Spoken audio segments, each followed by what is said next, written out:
to do. So where are you people? We're on. Do you want me to send you this? Here it is.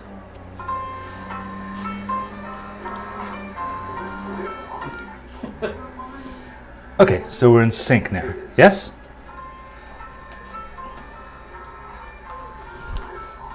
Okay. All right. Okay, so we're in sync now. Right? Yes. Yeah. Good. Yeah, we're here. Okay, thank We're you. here. Blame it on the cereal. It's true. All right, you gotta do the Thank you, prequel folks. again. Come on, Twiglet. You know what? I will. I'm going to play the intro again because it was really good. It was really good, and you may have missed it. And so I'm just going to play it for 1 second. And then I can eat some cereal and listen to the leaf blowers. Here we go. I'm going to play it one more time. Here we go.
Hi again.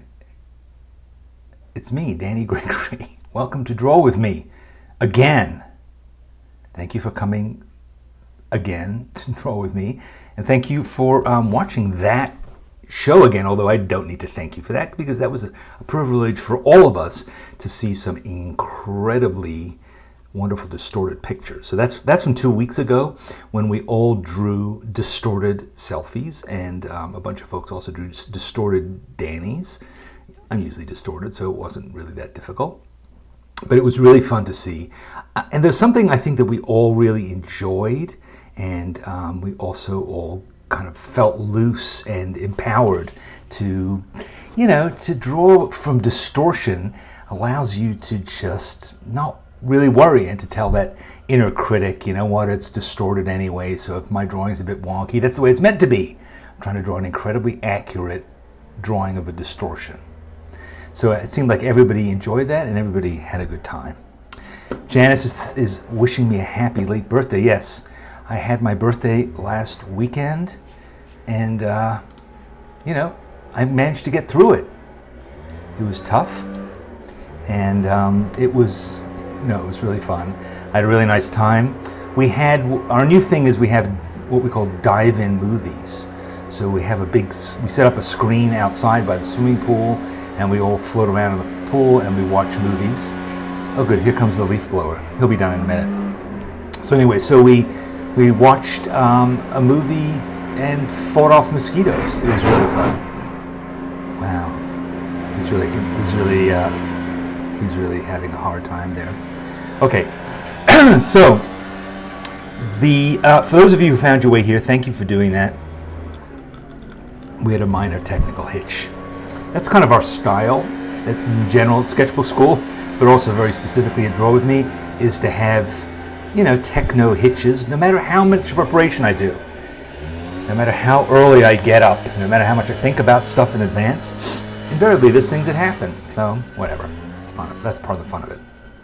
So I have a lot of fun things to talk to you about today, and let's get into it, as they say. Where do I want to start?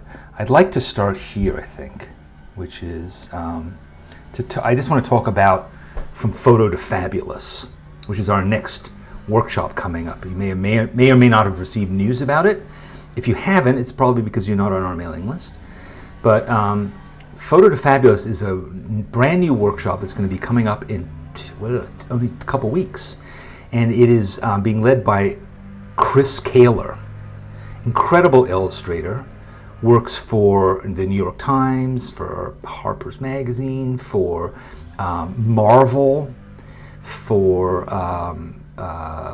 Star Wars. He did all the posters for The Mandalorian, and now he's doing a whole series of great classic monsters for Universal, movie monsters. Anyway, he's an amazing artist, an incredible teacher. Also, he taught for us once before. He taught a class called How to Draw with a Brush, Drawing with a Brush, and that was really incredible. A lot of people enjoyed it and learned a huge amount. I mean, we're all like brush artists now thanks to him. But Photo to Fabulous is a new idea, and that idea is, how do you draw from photographs? It's something that we talk about here on Draw With Me a lot because we're forced to draw from photo reference most of the time just so we can all have the same drawing experience. And, you know, there's a real problem with how do you make an original piece of art if you're looking at a photograph? Or if you have an idea in your head, how do you use photographs to realize that idea? So whether you're an artist who works from your imagination or an artist who finds themselves referring to photos, this workshop is going to take your work to the next level. No matter what level that is that you're at now, even if you're beginning. And a lot of beginners do start drawing photographs and they're never really terribly happy with the results.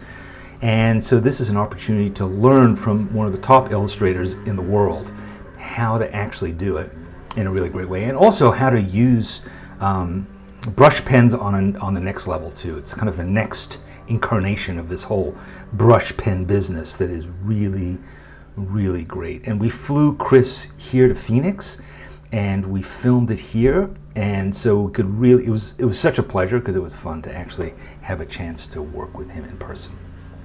So I just want to show you what that workshop is going to be like, and then we'll move on to other stuff. A lot of people think using photos is cheating and tracing is wrong, but photos can play an integral part in a creative process and allow you to create a foundation to unlock your real creativity and artistic potential. I want to teach you some of the secrets of illustration, how to use reference photography to create some of the most beautiful imagery you've ever made in your lives. I hope you will join me for Sketchbook Schools from Photo to Fabulous. What we're going to be doing is not tracing photos, but building on photos, using our creativity and imagination to generate imagery like we can never do before. I hope to see you there.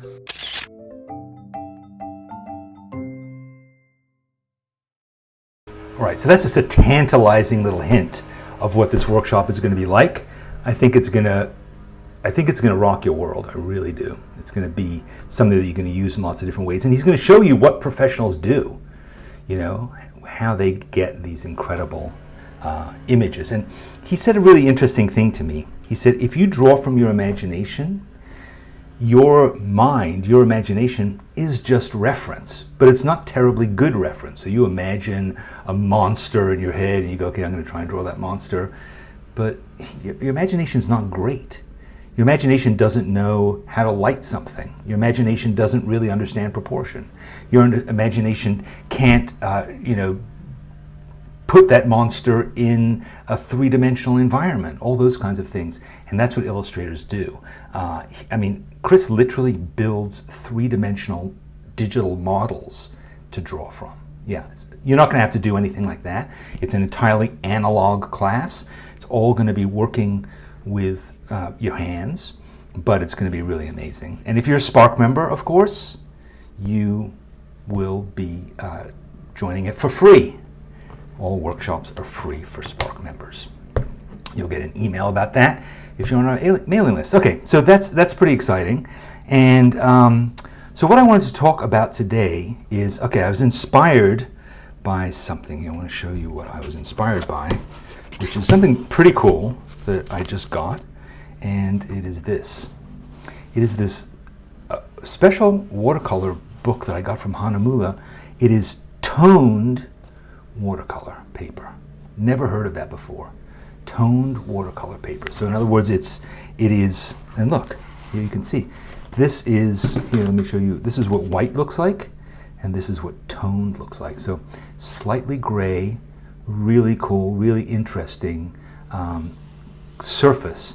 And I've been trying out all of my different things on it to see, like, how do they all work on it.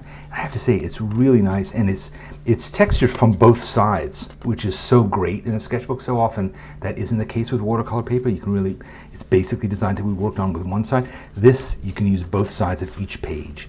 And you know, so far it's working great with everything. And you can see, you can use white really nicely, and it works great. So I'm really excited by that. So this is this toned watercolor book. So I was thinking toned, tone.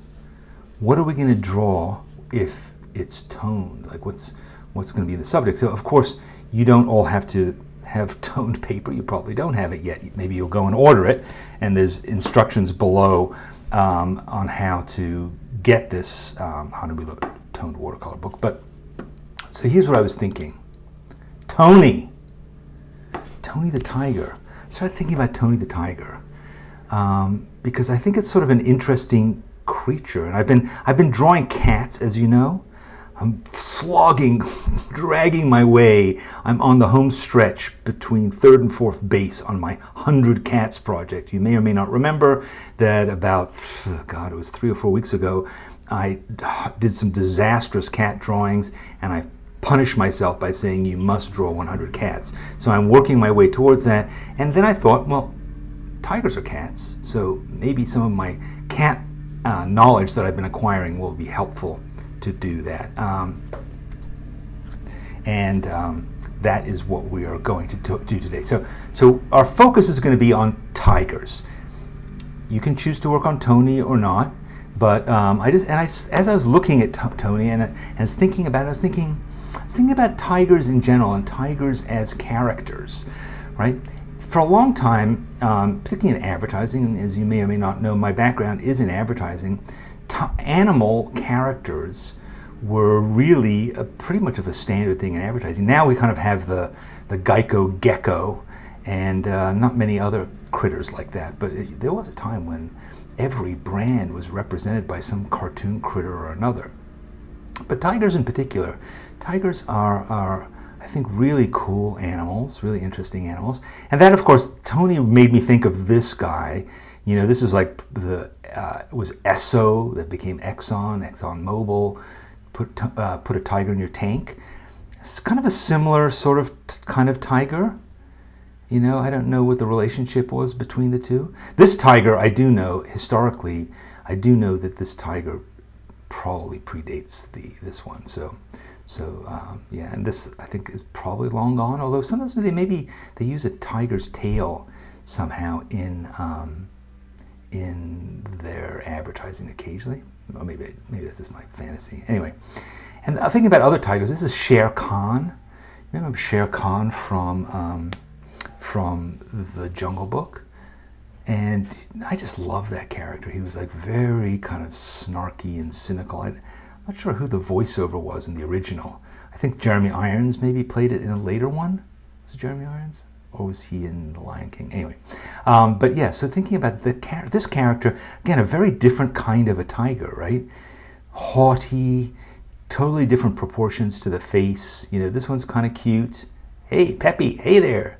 You know, and then this one is sort of sinister, a bit sinister, but a bit sort of, he has this totally different kind of personality, different face. And so it's interesting to think about different things. Joey brings up the Lima emu. Not Lima, is it Lima? Lima. What do I think? It's some insurance company. Yes, they have an emu, but it's not cute. It's kind of disturbing. Tigger. This is the Walt Disney version of Tigger. I also like the Ernest Shepard version of Tigger, but this is Tigger. You know, another animated 60s of totally, again, a different take on a tiger, much cuter. I mean, this is not. It doesn't even have. Obviously, it doesn't have teeth. This is not going to be a dangerous animal, but has a lot of energy. You know, I love these guys, and you may be a fan of Calvin and Hobbes like I am. But you know, Hobbes is also a toy tiger, and he has teeth, and he sometimes acts very tiger-like. But different kind of body, again, long, thin, different proportions to his face. Again, sort of cute. Different kinds of just ways of interpreting this creature. This is, I think his name is Daniel something or other. Daniel Stripes, I think. This is on Mr. Rogers. It was this little, really decrepit tiger puppet that wore a wristwatch, and that was on Mr. Rogers for years. A very cute, like totally non-threatening version of a tiger. More of a teddy bear almost. Anyway, there's another tiger, Daniel, right? And then Daniel became this creature, which I'm not that familiar with. But this is a thing. It's on PBS. It's an animated kids thing. It came out after my son was grown up. So, but he's cute too. Cute. Wears a sort of Mr. Rogers kind of cardigan. It's like a merger of the decrepit puppet and Mr. Rogers. Daniel Tiger, yes. Daniel Striped Tiger. Is Daniel Striped Tiger the name of Mr. Rogers' version? Anyway. But his name is Daniel. Sounds familiar. Other tigers. You know, I was just thinking like tigers are, in some ways, they've become kind of a bit, they're cute and fun on one level, but there's also something, we think of them in somewhat tragic ways sometimes too. Like they're you know, they're endangered, and I don't know, they don't have what lions have. Like lions seem to be around a lot these days, but tigers less so. And of course, there's this. Do you remember this? This was like 18 months ago. This was the thing that everybody was watching, the Tiger King, about this horrible creature in Florida who ran this tiger zoo. It was terrible. So yeah, so there was that. Wilma brings up my alma mater, the Princeton Tigers. There's the Cincinnati Bengals. There's a bunch of sports tiger associations. But here, again, completely different kind of tiger. This is a much more naturalistic looking tiger, but also turned into a graphic design. So a whole other way of looking at a tiger. And then there's this. Yeah. Oh, by the way, this is a cup that I got for my birthday. And I just realized this morning that it is about hunters hunting tigers. Isn't that weird? I only noticed it when I poured myself something. I was like, what is this about? And I said, they're hunting tigers. So yeah, so I'm drinking out of tiger hunting things. Yeah, that's me and Patty, my late wife. We were in Disney World or something. I should wear that suit more often. I think I look good in it. Anyway, so when Tony the Tiger, going back to Tony the Tiger, because that's kind of what I wanted to focus on today, because I was a fan of Frosted Flakes, and they used to be called Sugar Frosted Flakes back in the day when one was allowed to talk about sugar. And apparently when it came out, they had several different animals that they were considering as spokespeople. And this was, I think it was Kelly the kangaroo, and then they had, I forget what some of the other animals were. An emu was one of them. Seems like a strange, unpleasant character to have on your breakfast cereal.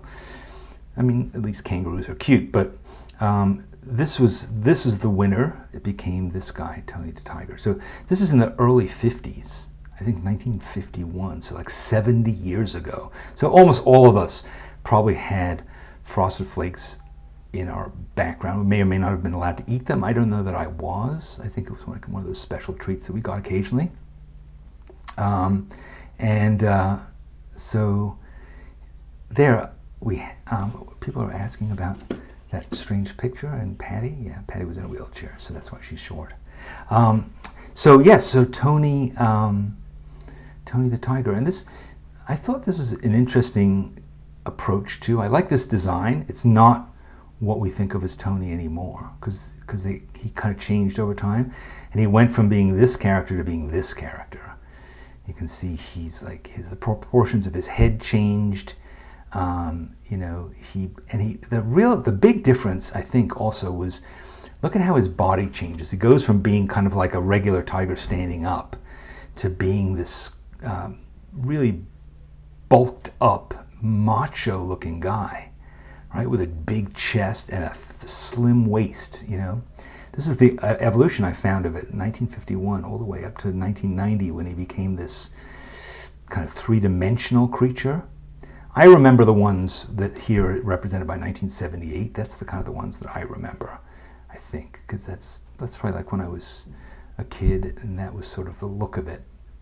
But yeah, so now he's like this big, like a bodybuilder. It's kind of strange. Like they're trying to say that it's healthy, I guess. So he's like a big athlete. So anyway, so that was kind of what I was thinking about. I thought that was interesting, and I thought that would be fun to draw. And the thing I wanted to draw was this version. So this is a version of Tony the Tiger that's from, I think, like the 70s, early 80s. So this is the Tony that I think of. Yeah. So Tony is, he's not super threatening and super three-dimensional either, and I kind of like that. So this is what I was thinking, and I'm trying to think of how to challenge myself to draw this because I want to break in this new sketchbook, and I want to try, and I want to take advantage of the fact that it is toned. And in fact, now that I'm looking at it, you see how Tony's face is sort of white, but his eyes are actually white. His face is almost the same color as this toned paper. So I want to try and draw it as accurately as I can. Now, you are free to draw any kind of tiger you want. You can draw a cartoon tiger, you can draw a tiger, you can draw a puppet, you can draw a real tiger, you can draw anything you want to. You could draw Tiger Woods if you want to. You could draw the Tiger King, but I wouldn't recommend it. But I personally am going to focus on this version of Tony, and I'm going to try and do it as rigorously as I can. This is the challenge that I'm setting myself, is I want to be exacting with myself. Because this is a relatively simple thing. I mean, if you look at his head, it's basically a square that's been rotated like 45 degrees. It's a square. And then he has these little ears coming off. So in some ways like a cat, but with a much bigger jaw. Rachel brings up this blue nose. Okay, so this is an interesting thing. So I don't know, there's a whole phenomenon of people who say they remember things differently than other people. I forget what it's called. So the Berenstain Bears, and then there are people who remember them being the Burstein Bears or the Bernstein Bears. There's a bunch of different things that are like that, and one of the phenomena so people think that there might be parallel universes where everything is basically the same, but the Berenstain Bears are different, exist as opposed to the Bernstein Bears. Do you have any idea what I'm talking about? Am I just blathering? Anyway, this business with Tony the Tiger's blue nose, that's apparently one of them. A lot of people claim to remember that his nose is always black, and other people say his nose is blue. I think his nose is probably just blue, and he just remembered it as black, because why would it be blue? Again, interesting phenomenon. We fill it in, our memories fill it in. But all right, so this is what I'm thinking,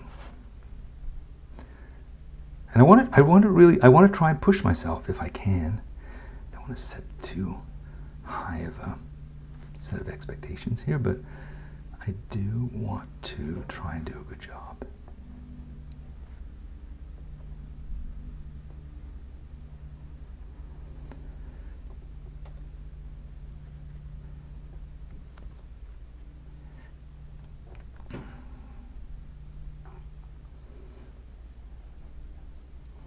When I was a kid, we really didn't have much in the way of sugar and things like that in our house. We never really had soda. And I think like on my birthday, maybe I would be allowed to have some kind of sugar cereal.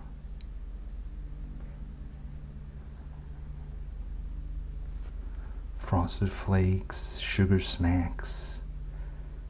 I think they're called honey smacks now.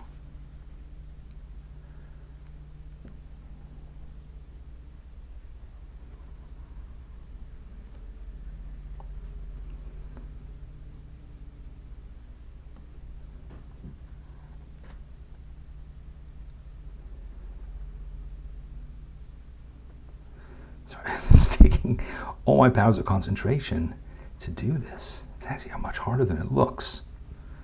Yeah. Bless you. Sorry, my wife sneezed in the other wing of the mansion.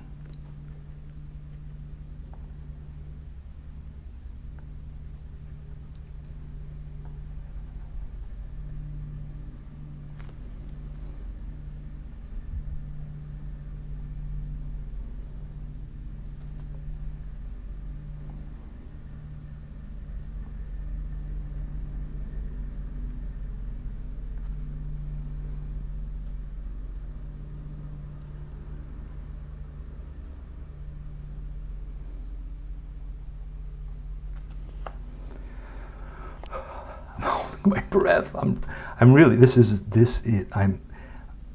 I've set the bar so high with myself, saying this has got to be absolutely perfect. And it doesn't have to be. Your version of it could be an interpretation. Probably be way more interesting than what I'm doing. I'm just in the mood to be really specific, and to really try and get these details correct. To slow myself down. That's so much of what I try and do with drawing, and to try and just focus and concentrate, and also relax and be calm.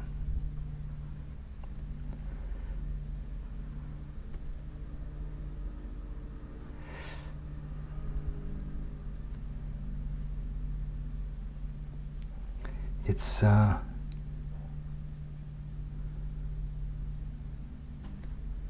was I talking about? Totally forget now. Yeah, I was just saying. Well, I mean, drawing for me is therapy. You know, it's therapy, and it is time well spent, because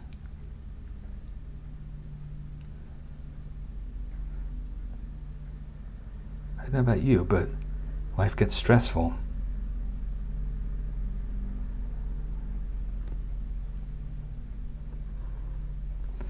And we need a release.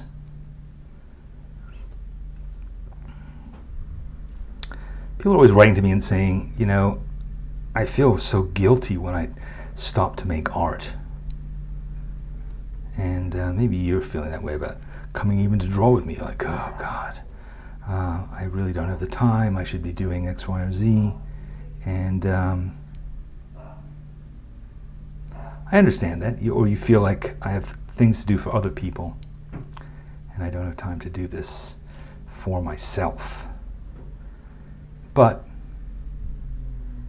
the fact is, when you do this for yourself, you can do more for other people. You know, you can just be healthier yourself, so you're there for them. I think that's so important. And so this is not self-indulgence, I don't think.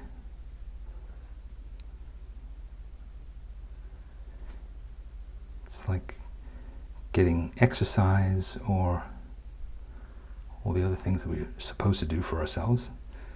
I think it's more fun than exercising, but we have to do both. So yeah.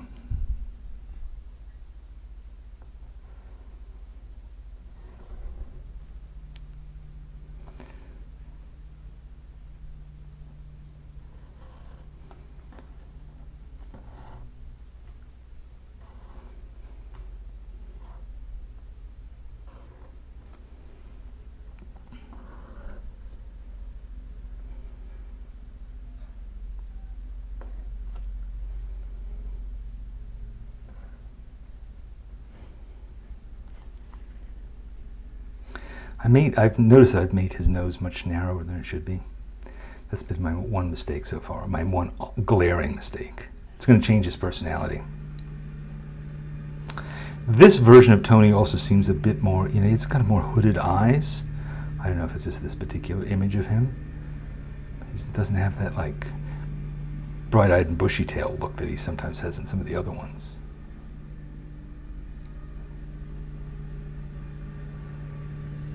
Mine's now starting to look a bit more sinister.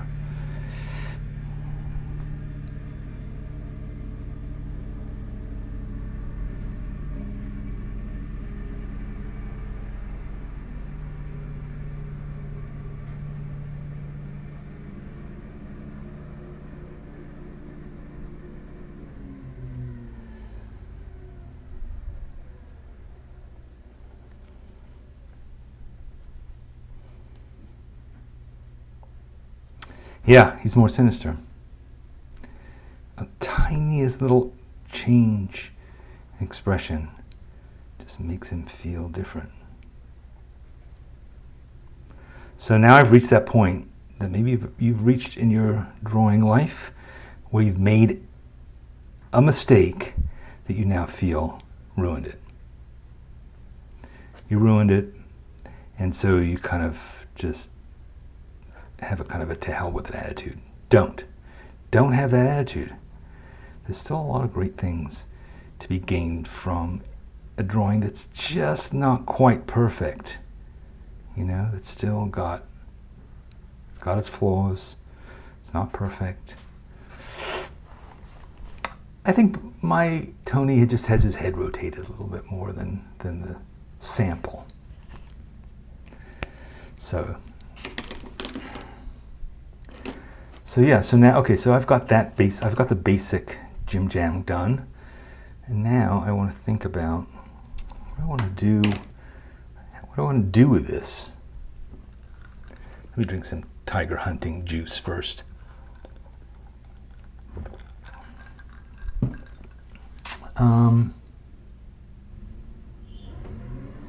Maybe I could just do some cross hatching. Or this is watercolor paper. I could get some watercolors, or I could get some ink. I have some ink. I have some orange ink here. That's vermilion. This is orange.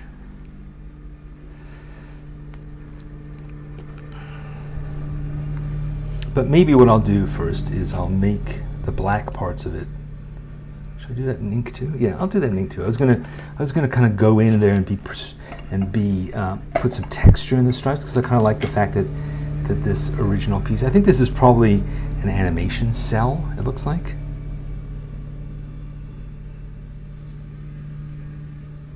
So I'm using this orange Winsor and Newton ink.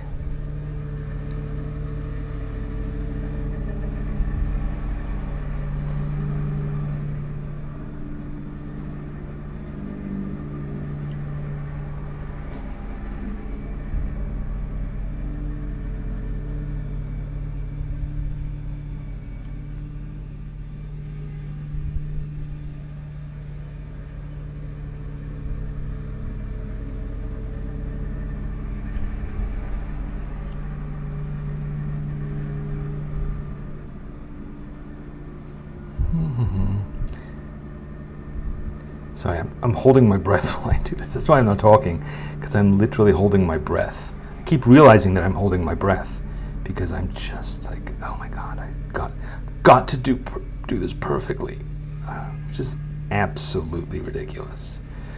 It's Tony the Tiger.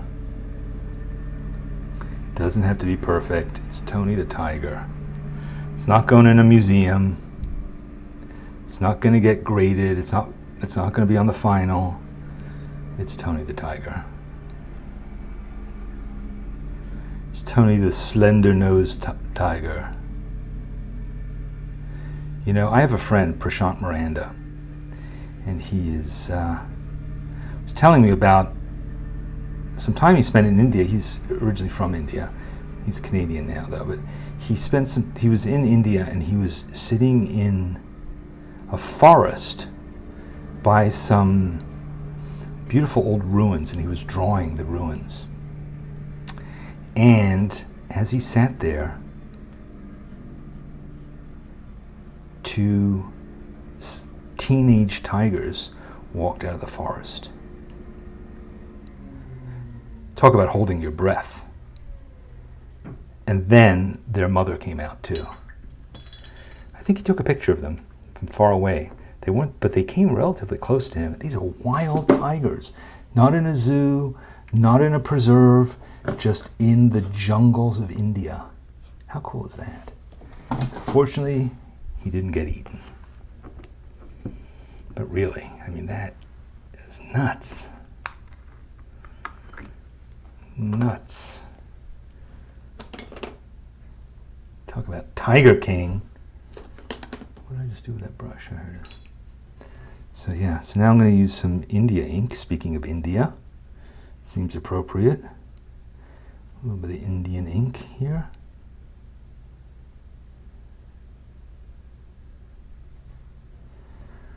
When I was thinking about this morning, I was thinking about drawing this tiger. I thought, you know, I won't do something cartoony like this. I cross hatch it, and I'll do something really cool and different. But I have to say, as I started drawing, I thought, you know, I kind of want to get this. I want to see if I can really do this accurately, and not, because sometimes those kinds of gimmicky additional things that I'll do are really just a way of covering up the fact that I didn't do it perfectly. So I'll be like, oh, I'll just cross hatch the hell out of it, or oh, I'll put really weird colors on it, or oh, I'll splatter ink on it, and then it won't be obvious that, you know what, it's actually not a very good likeness, or you know what, I totally screwed up the perspective on that. But today, I'm doing my very best to not cheat, but this is the hardest part, because I have to lean across this wet ink without putting my hand on it with this brush. I'm going to hyperventilate. If suddenly you hear a crash and I've disappeared from the screen, that's because I've collapsed and passed out from not breathing.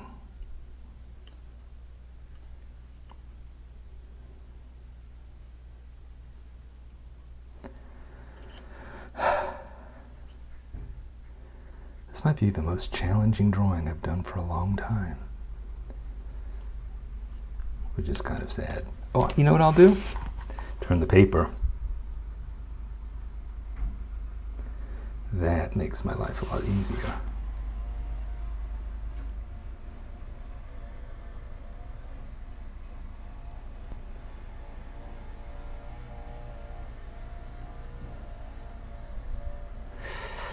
I wonder if I could get a job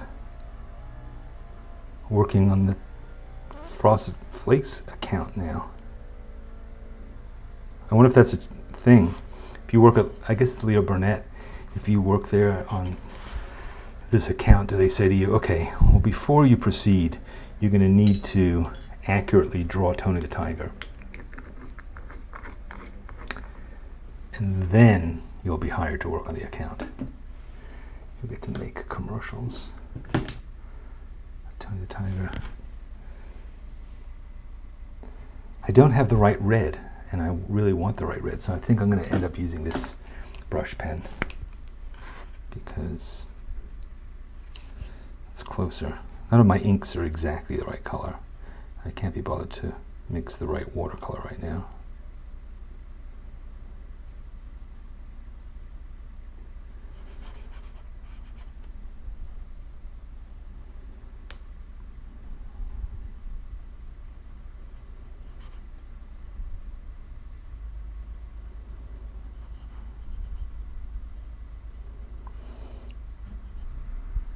I have all these bottles of ink. Oops, I've crossed the line. I've colored outside the line here. Damn it. Oh well. It's getting slightly more imperfect. Okay, so now I'm starting to sweat. Okay, so here I have this. This is my color card that I made, swatches of my drawing ink. And I'm thinking that this blue might do the job for the nose, right? But you can see none of these reds were really right. They're not right, and I want to get it fairly accurate. Oh, but I have to do the inside of his mouth, and there I might be in luck. So I can use this, what they're calling scarlet, and then I could use that deep red. Perfect. Okay, let's get that knocked down first. So here's scarlet, and here's deep red. Okay, deep red. Deep red's going in first.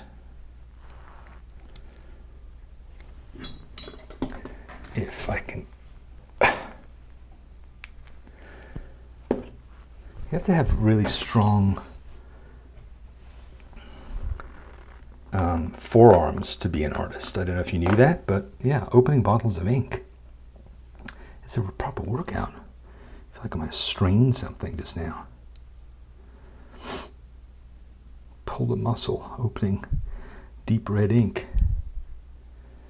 All right, that's a little light. I may have to go back in later on and give it a second coat. And then next I'm going to use this vermilion. No, that's not what I want. I want scarlet. All right, so I have scarlet here. There she is, scarlet. And, all right, scarlet. I wouldn't have thought that this was scarlet, but when I look at my swatches, I trust them. My swatches tell me. Sometimes the names of colors are not a wishful thinking. Okay. You know, I'm just saddened by the fact that I didn't get the bottom of his nose correct.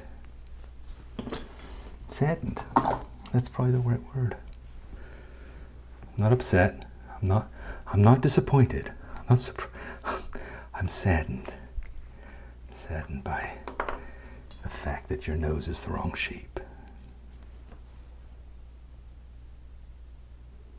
But at least it seems to be the right color, pretty much.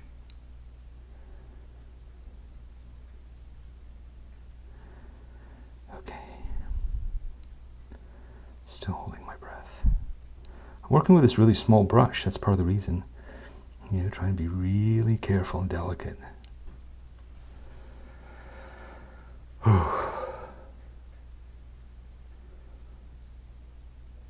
Okay, needs more. So I have one more thing I want to do, and I'm really, really afraid of it, which is I'm kind of thinking I might try and put some white into his eyes. But I'm very concerned about it, because it seems like a real opportunity for a disaster.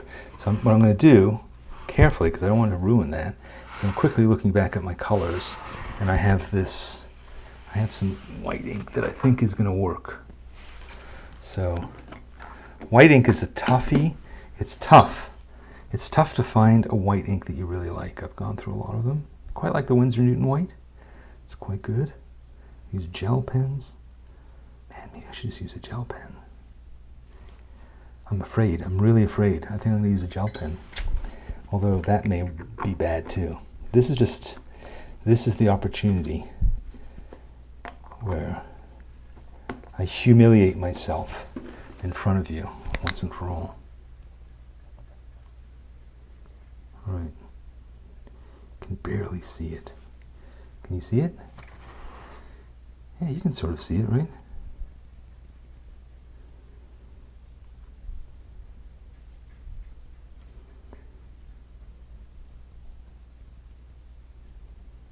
All right. I'm going to stop there because this is getting nuts. I'm going to turn this Tony off for a minute. Have a look at him. Okay. Yes. All right. Good. You can see the whites of his eyes. Linda suggested gouache. Yeah. Yeah, I just am not in the mood to get my gouache out right now. And also, again, it's like when you paint with ink, it's so liquidy that you can really get in there and do these really tight things. You know, but when you paint with gouache, sometimes, you know, it can just be a little thick. And then you can't get in like this tiny detail that I'm getting in here. You know, you just worry about it because you think it's going to be globby. Oh gosh, there's like a drop clinging to that brush. That would be typical.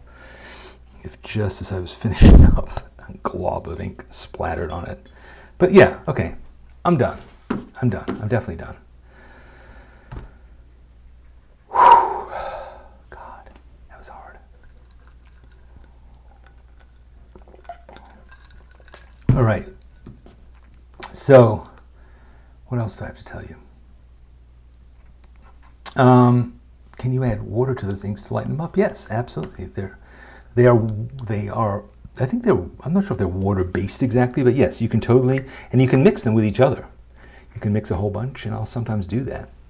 You know, mix a few together. But I just think, I mean, look at those colors again. They're great colors.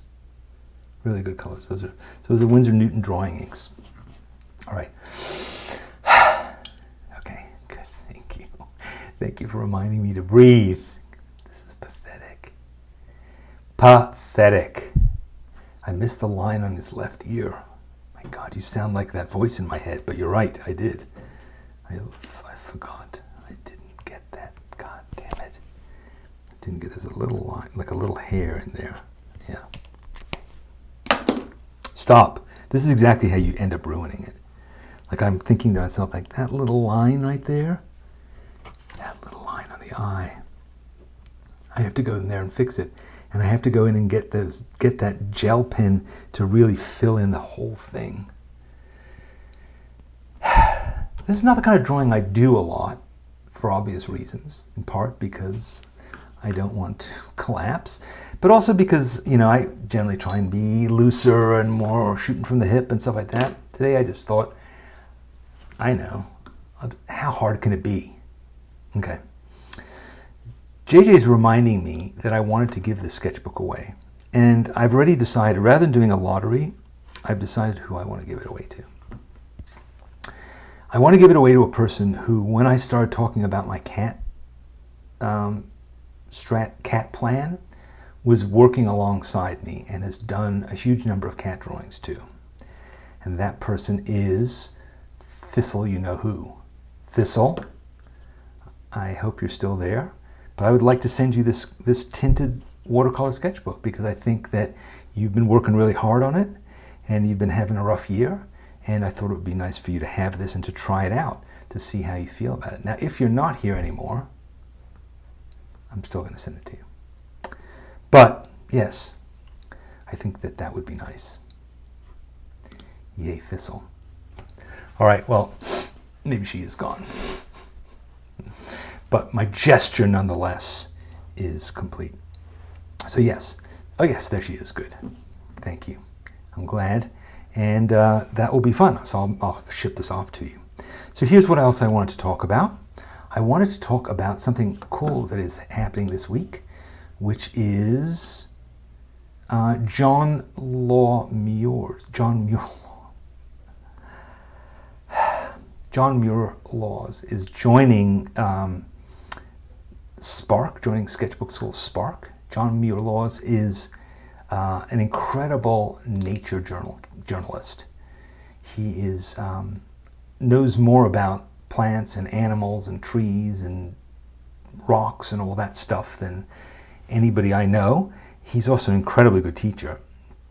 And he's joining us this week. Is it this week? I think it's tomorrow, in fact.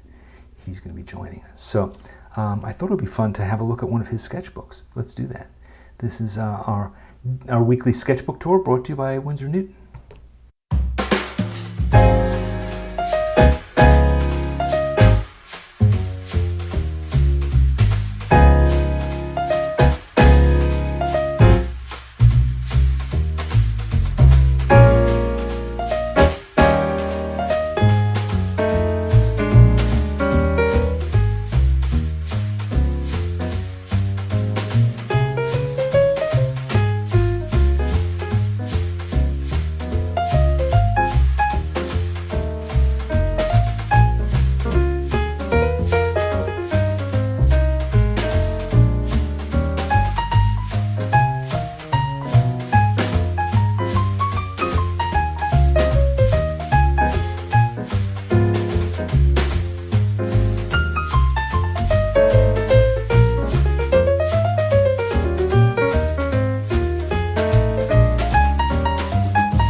Indeed. He's amazing, isn't he? Seems that he's drawing on tinted paper too. Drawing on, looks like gray paper. So that is pretty cool. He's going to be amazing. He draws, as you can see, everything, and beautifully. And just, I love the design, I love the lettering. Everything he does is super cool. So, he's going to be joining us tomorrow. If you join Spark today, you'll be there tomorrow too. If not, he's going to be coming back on a regular basis now. He's part of our crew. So we're going to learn from him on a regular basis. I can't wait for that to happen. All right, so a few other things, because we are now over time, of course. So if you want to share your tiger, post it on social media, tag it, SBS Draw With Me, Facebook, Instagram, or in the Sketchbook School schoolyard. We will find it and we will post them and share them. Yes, here's a good point also. If you want to buy any of the things that I use or just learn more about them, there's this horrible URL here, but you can find the actual, you can click it, it's down below. You'll see that is where you can find, they have like a store with all the stuff that I use in it. All right, it would be very nice if you would subscribe to this channel if you haven't already. It would be nice if you liked this video, that you said you liked it, by clicking the like button.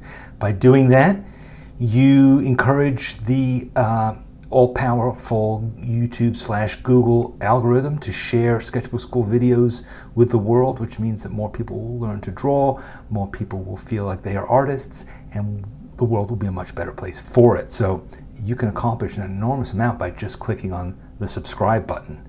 And if you click the bell, then YouTube will notify you next time we come together. I have to tell you, next week, I think I'm posting 5 or 6 new videos. Yeah. Chris Kaler and I made some incredible videos together. We look at one of his sketchbooks. We talk about Sketchbook Tour. We spent half an hour poring over one sketchbook and talking about it. It was mind-blowing. And I recorded that. I also did a shorter version for you. We're going to talk about really how professional illustrators work with photographs. We're going to talk about that. We have a video that's going to be about him, talking about these incredible new pens that he uses that I'd never seen before, and he's kind of explaining how to use them. So there's a whole bunch of stuff that's going to be up there. If you subscribe, particularly if you click the notification bell, you'll find out about it. All right. What else? From Photo to Fabulous, sign up for it. Again, you can do that at sketchbookschool.com. And thank you so much to Winsor and Newton for these incredible inks and those pens, and to Hahnemühle for this beautiful tinted watercolor book. And thank you for joining me here and in the other place, and on Facebook and all the other places that people join us. And I'll see you again next week. Next Thursday, we will draw again together with each other. Bye-bye.